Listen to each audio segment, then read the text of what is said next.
Hey guys, welcome to my YouTube channel real educator. आज हम लोग पढ़ेंगे ओशनोग्राफी, जिसे समुद्र विज्ञान के नाम से भी जाना जाता है। ठीक है, ओशनोग्राफी होता क्या है, इसका सारा इंट्रोडक्शन पढ़ेंगे, नेचर पढ़ेंगे, स्कोप पढ़ेंगे। ठीक है, डिफरेंट डिफरेंट समुद्र विज्ञानी किस तरह से इसको परिभाषित किए हैं, ये सब हम लोग सारा इस वीडियो में देखेंगे। तो लास्ट तक मेरा वीडियो जरूर देखिएगा। तो देखिए, सबसे पहले हम लोग देखेंगे कि ओशनोग्राफी होता क्या है। ठीक है, मीनिंग, इसका परिभाषा देखेंगे कि ओशनोग्राफी क्या होता है। तो ओशनोग्राफी का अगर हम लोग डेफिनेशन देखेंगे तो क्या होता है, समुद्र विज्ञान भौतिक भूगोल की एक शाखा है। क्या है, समुद्र विज्ञान भौतिक भूगोल की एक शाखा है। ये बहुत ही इंपॉर्टेंट एक क्वेश्चन है। किसी भी एग्जाम में ये आ सकता है कि समुद्र विज्ञान जो है, ओशनोग्राफी किसकी शाखा है। तो इसका आंसर होगा भौतिक भूगोल की शाखा है। ठीक है, ये बहुत इंपॉर्टेंट क्वेश्चन है, इसे आप जरूर याद रखिएगा। नेक्स्ट अगर हम लोग यहाँ पे देखेंगे तो H.A. मार्मर जो है, ठीक है, ये एक समुद्र विज्ञानी है। क्या कहते हैं, समुद्र विज्ञान सागरों का विज्ञान है। इनके अनुसार, मार्मर के अनुसार, समुद्र विज्ञान सागरों का विज्ञान है। ठीक है, नेक्स्ट हम लोग देखेंगे तो O.W. फ्रीमैन। फ्रीमैन महोदय क्या बोलते हैं, समुद्र विज्ञान जलमंडल से संबंधित विज्ञान है। समुद्र विज्ञान जलमंडल से संबंधित विज्ञान है। ठीक है, फ्रीमैन का था। अब प्राउडमैन क्या बोलते हैं, जे प्राउडमैन, समुद्र विज्ञान गतिकी एवं उष्मा गतिकी के उन आधारभूत सिद्धांतों का अध्ययन करता है जो सागरीय जल के भौतिक एवं जैविक लक्षणों से संबंधित होते हैं। प्राउडमैन क्या बोलते हैं, समुद्र विज्ञान, वैसे गतिकी और उष्मा गतिकी आधारभूत का यूज किया जाता है, मतलब कि अध्ययन किया जाता है, उन सिद्धांतों का अध्ययन किया जाता है जो सागर जल के भौतिक एवं जैविक लक्षणों से संबंधित है। मतलब सागर में जिस तरह से भौतिक और जैविक लक्षण सम्मिलित होते हैं, उसी का अध्ययन ओशनोग्राफी में किया जाता है। ये जे प्राउडमैन कहते हैं। ठीक है, तो हम लोग क्या देखें, ओशनोग्राफी क्या होता है। ठीक है, तो इसमें डिफरेंट डिफरेंट समुद्र विज्ञानी ने अपना अपना योगदान दिया है। तो सभी का अपना एक अलग अलग परिभाषा होगा। आपको इस परिभाषा को समझना है और थोड़ा सा दिमाग में बैठा लेना, क्योंकि हम अपने भाषा में इस परिभाषा को नहीं लिख सकते। इन्होंने जैसा बोला है उसी परिभाषा में हमको लिखना है, तभी ये सही होगा। अगर हम इस पे बोल देंगे कि H.A. मार्मर बोलते हैं कि समुद्र विज्ञान जल मंडल से संबंधित है, तो ये रॉन्ग हो जाएगा। जल मंडल से संबंधित कौन बोलते हैं, O.W. फ्रीमैन बोलते हैं। मार्मर बोलते हैं समुद्र विज्ञान सागरों का विज्ञान है। अपने से हम लोग इनके नाम पे कुछ भी नहीं दे सकते, ये जिस तरह से बोले हैं उसी को हम लोग को लिखना है। ठीक है, इतना समझ में आ गया है। तो आगे हम लोग बढ़ते हैं। आगे बढ़ेंगे तो हम लोग क्या देखेंगे, इसकी प्रकृति किस तरह से है। ठीक है,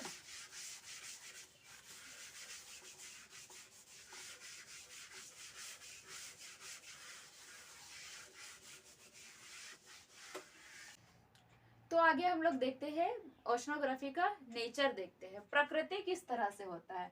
तो ओशनोग्राफी का जो नेचर होता है, हम लोग जानते हैं कि ये मनुष्य बहुत ही महासागरों से जुड़ा हुआ है। अगर महासागर ही नहीं होते तो जीव जंतु, जितने भी जीवित प्राणी है, किसी का भी अस्तित्व नहीं होता। यहाँ पे एक परिभाषा लिखे है, देख सकते हैं, विश्व के सभी महासागरों का कुल आयतन 1.4 बिलियन घन किलोमीटर है। विश्व में जितने भी महासागर है उसको अगर मिला दिए जाए तो 1.4 बिलियन घन किलोमीटर इसका आयतन हो जाएगा। मतलब इतने बड़े भाग में हमारे महासागर है। इस यहाँ तक कि स्थल की अपेक्षा महासागरों की संख्या ज्यादा है। जैसे कि यहाँ पे 1.4 बिलियन घन किलोमीटर लिखा गया है। ठीक है, तो यहाँ इसकी अगर प्रकृति देखें तो हम लोग देखेंगे कि ओशनोग्राफी जो है उसमें समुद्रों का और महासागरों का, सागरों का अध्ययन किया जाता है। तो सागर और मनुष्य किस तरह से है, एक दूसरे से अंतर क्रियाएं करते हैं। ठीक है, एक दूसरे से जुड़े हुए हैं। अब ये तो मानव से हो गया, प्रकृति भी सागरों से जुड़ा हुआ है। कैसे कि हम लोग जानते हैं स्थल समीर और जल समीर के बारे में हम लोग ने पहले पढ़ा होगा। ठीक है, जूनियर क्लास में हम पढ़े होंगे। तो स्थल समीर और जल समीर से क्या होता है, तापमान में कमी या फिर बढ़ोतरी पता चलती है। ठीक है, सागरों में किस तरह से सागरों का तापमान किस तरह से बढ़ रहा है, किस तरह से कम हो रहा है, ये भी हमें पता चलती है। ठीक है, तो इस तरह से ओशनोग्राफी का नेचर हो जाएगा कि जो ओशनोग्राफी है, जो समुद्र विज्ञान है, वो महासागरों का अध्ययन करता है और सभी जीव क्या है, ओशनोग्राफी से, समुद्र विज्ञान से जुड़े हुए हैं। अगर समुद्र होता ही नहीं तो जीवन का भी अस्तित्व नहीं होता। ओशनोग्राफी का अगर हम लोग इतिहास देखेंगे, हिस्ट्री देखेंगे, तो हम लोग इसका क्या देखेंगे कि किस तरह से इसका विकास पहले था और किस तरह से अब हो रहा है। ओशनोग्राफी एक बहुत ही अच्छा सब्जेक्ट है, ठीक है, जिसका विकास आधुनिक समय में ही प्रारंभ हुआ है। अगर मतलब कि प्राचीन समय से ही इसका विकास हो रहा था, लेकिन वैज्ञानिकों को आधुनिक समय में इसका ज्ञान मिला है। ठीक है, अभी भी अगर हम लोग देखेंगे तो मॉडर्न पीरियड में भी इसका खोज हो रहा है और नई नई तरह की बातें सामने आ रही है।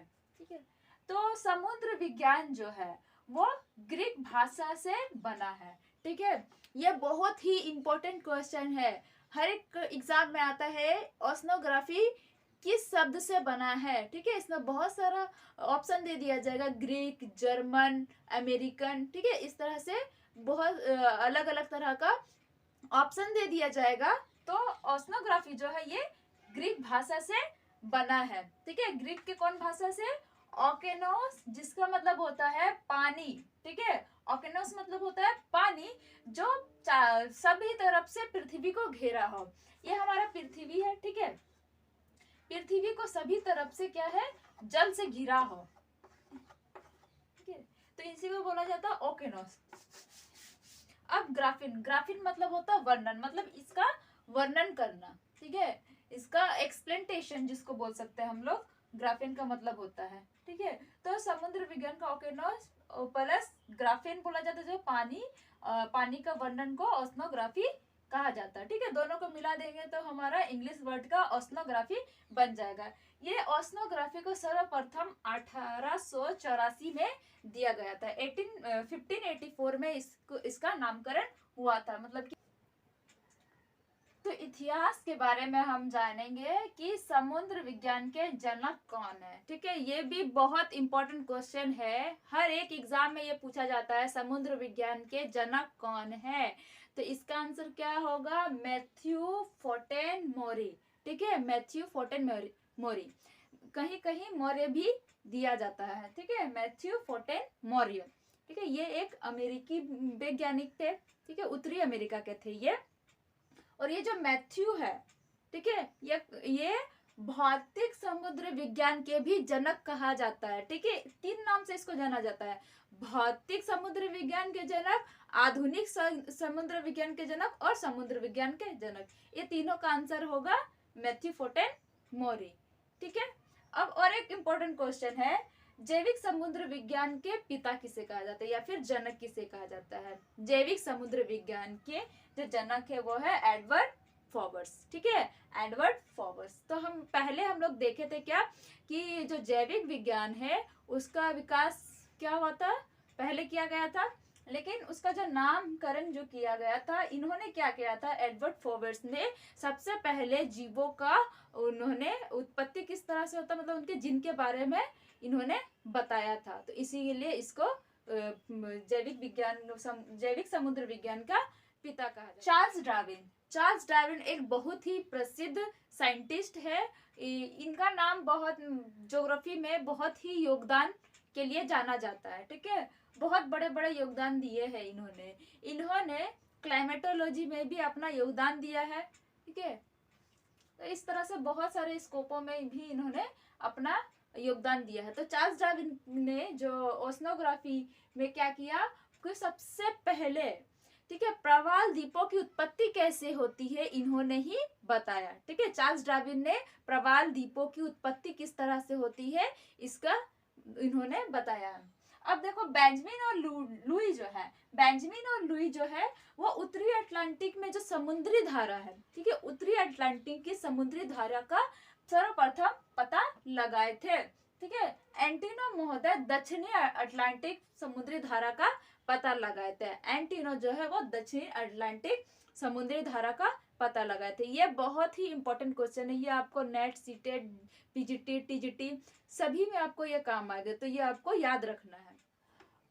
1957 में, ठीक है, 1957 में अंतर्राष्ट्रीय भूभौतिक वर्ष बनाया गया। ये भी बहुत इंपॉर्टेंट क्वेश्चन है, आता है क्वेश्चन में, किस वर्ष अंतर्राष्ट्रीय भूभौतिक वर्ष मनाया गया था? तो इसका आंसर क्या होगा? 1957। एक क्वेश्चन यहाँ पे आ रहा है कि 1957 अंतर्राष्ट्रीय भूभौतिक वर्ष मनाया गया था, ठीक है। 1957 को अंतर्राष्ट्रीय भूभौतिक वर्ष मनाया था। क्वेश्चन आता है कि किस वर्ष अंतर्राष्ट्रीय भूभौतिक वर्ष बनाया गया था, ठीक है। अंतर्राष्ट्रीय भूभौतिक वर्ष किस वर्ष बनाया गया था? तो इसका आंसर होगा 1957, ठीक है। आगे देखते हैं हम लोग 384 से लेकर के 322 ईसा पूर्व, ठीक है, मतलब कि जेजिस क्रिस्ट से पहले, ठीक है, में अरस्तु एवं स्ट्रोबो द्वारा ज्वार पर अवलोकन किए गए थे, ठीक है। सर्वप्रथम अरस्तु और स्ट्रोबो ने ही ज्वार के बारे में बताया था। ज्वार भाटा के बारे नाम जाने ही होंगे, तो अरस्तु और स्ट्रोबो ने ही 384 और 322 ईसा पूर्व से पहले इन्होंने ज्वार के बारे में अवलोकन किया था, मतलब कि रिसर्च किया था, और इन्होंने ही बताया था ज्वार किस प्रकार आता है, कहाँ पे आ सकता है और किस तरह से ये इफेक्ट डालता है। 1513 में 1513 में जुआन पोस डी लियोन, ये भी एक ओशनोग्राफर है। तो जुआन पोस डी लियोन ने पहली बार गल्फ स्ट्रीम की पहचान की। ऐसा क्वेश्चन आता है, गल्फ स्ट्रीम की पहचान सर्वप्रथम किसने की? तो इसका आंसर होगा जुआन पोस डी लियोन। इसको आप जुआन भी बोल सकते हैं, ठीक है। इतना लंबा अगर नाम याद नहीं होगा तो जुआन के नाम से भी ये जाने जाते हैं। आगे देखिए जेम्स रेनल जो है, ठीक है, जेम्स रेनल, इसे सिर्फ रेनल भी बोल सकते हैं, ठीक है। जेम्स रेनल जो है, उन्होंने 1799 में 1799 में अटलांटिक एवं हिंद महासागर के धाराओं का नक्शा बनाया था। अटलांटिक और हिंद महासागर में किस तरह से धाराएं उत्पन्न हो रही है, इसका नक्शा सर्वप्रथम जेम्स रेनल ने ही बनाया था। जेम्स रेनल ने 1799 में 1799 में बनाया था, ठीक है। तो इस तरह से हमने क्या देखा, इसका इतिहास कैसे, कितने ओशनोग्राफर जो है, कितने साइंटिस्ट है, इन्होंने अपना तो दोस्तों आगे हम लोग देखेंगे इसका स्कोप, ठीक है, जिसे विषय क्षेत्र या कार्य क्षेत्र बोला जाता है। तो इसका अगर स्कोप देखेंगे तो ये 3 प्रकार से होता है, ठीक है। स्कोप को 3 भागों में विभाजित किया जाता है, जैसे कि यहाँ पे पहला है भौतिक समुद्र विज्ञान, दूसरा है सागरीय जैविकी, तीसरा है व्यवहारिक समुद्र विज्ञान। जो पहला है भौतिक समुद्र विज्ञान, इसके अंदर क्या आता है कि समुद्र में, महासागर के जलों में, ठीक है, सागर या महासागर के जलों में किस तरह से लवणता है, किस प्रकार उसका तापमान है, ठीक है, किस प्रकार उसकी ऊंचावच है। तो ये सारा चीज भौतिक समुद्र विज्ञान में अध्ययन किया जाता है। दूसरा है सागरीय जैविकी, ठीक है। सागरीय जैविकी मतलब कि सागर में या महासागर में किस तरह जीव अपना जीवन व्यतीत करते हैं, वातावरण किस प्रकार है, ये सारा सागरीय जैविकी में अध्ययन किया जाता है। जैसे कि प्लैंकटन है, ठीक है, और उसके बाद बायोम्स है, ये इन सब का अध्ययन सागरीय जैविकी में किया जाता है, ठीक है। तीसरा है व्यवहारिक समुद्र विज्ञान, ये सीधा सीधा मनुष्य से जुड़ा हुआ है, ठीक है, ये सीधा मानव से जुड़ा हुआ है, क्योंकि मानव क्या करता है, जल का उपयोग करता है, किस प्रकार से करता है, ये व्यवहारिक समुद्र विज्ञान के अंतर्गत आता है। जैसे कि हम लोग हाइड्रो इलेक्ट्रिसिटी उत्पन्न कर रहे हैं, तो ये भी क्या है, व्यवहारिक समुद्र विज्ञान के अंतर्गत आता है, ठीक है। तो हम लोग क्या देखें, शॉर्ट फॉर्म में इसका स्कोप देखें।